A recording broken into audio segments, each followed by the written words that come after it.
जय सिया राम, सियापति रामचंद्र की जय। मनुष्य बड़े ही स्वार्थी होते हैं। कभी किसी के मुख से अपने सुखों का बड़ाई करते हुए नहीं देखे होंगे। जो आया होगा और कहा हो आपसे कि हमारे घर में ये सुख है, हमारा घर में इतना इनकम होता है, मैं बहुत आनंद से रहता हूँ, आप भी आनंद से कैसे रहोगे, वह मार्ग आपको नहीं बताएगा। वह जब भी आएगा आपके सामने में अपना दुखड़ा रोएगा। मुझे ये कष्ट है, मेरे पास ये नहीं है, मेरे लोगों के पास ये है, ये सब हो कैसे उसके पास आ गया, वो कहाँ से कमाता है, कहाँ से लाता है। कहीं चोरी डकैती बेईमानी तो नहीं करता। चाहे वो कितने भी अच्छे कर्म करते हों, अच्छे कर्मों का फल ही ईश्वर का आशीर्वाद है।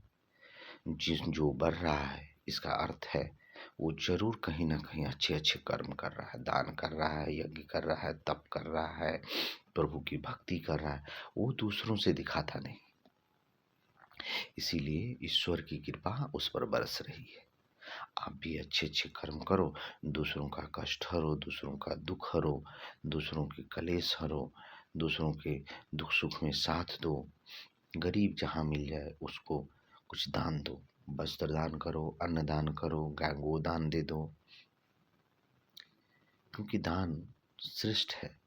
दान 3 श्रेष्ठ बताया गया है। कन्यादान जिससे मोक्ष की प्राप्ति होती है, और कन्यादान में अगर उसके कन्यादान करने वाले कर्ता को किसी प्रकार का लोभ नहीं है तो उसे मोक्ष की प्राप्ति होती है।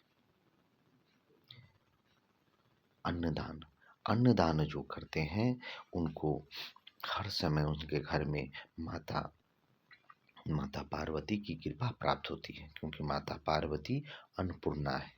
वो उसके घर का भंडार भरी रखती हैं कि ताकि ये दान करता रहे। गोदान, गोदान करने से जो अच्छे मनुष्य हैं वो उसके पुण्य से अच्छे अच्छे परमात्मा के लोक प्राप्त करते हैं, और जो पापी हैं वो बैतरनी पार कर जाते हैं। बैतरनी नदी जहाँ बहुत ही कष्टों के बाद पार होता है, गो माता की पूंछ पकड़ के, कहा जाता है धर्मशास्त्र में, गो की सहायता से वो आराम से बैतरनी नदी पार कर लेते हैं। इसीलिए सदा अच्छे अच्छे कर्म करें, ईश्वर की भक्ति में खूब लगे रहें, ताकि घर में आपके धन धान्य संपन्न रहे। आपके जो भी आपके परिवार में कमाने वाले हैं उन पर ईश्वर की कृपा रहे, वो खूब कमा के आपके घर में लाए, आपके घर में हर सुख है। सीताराम सीताराम सीताराम जपिए।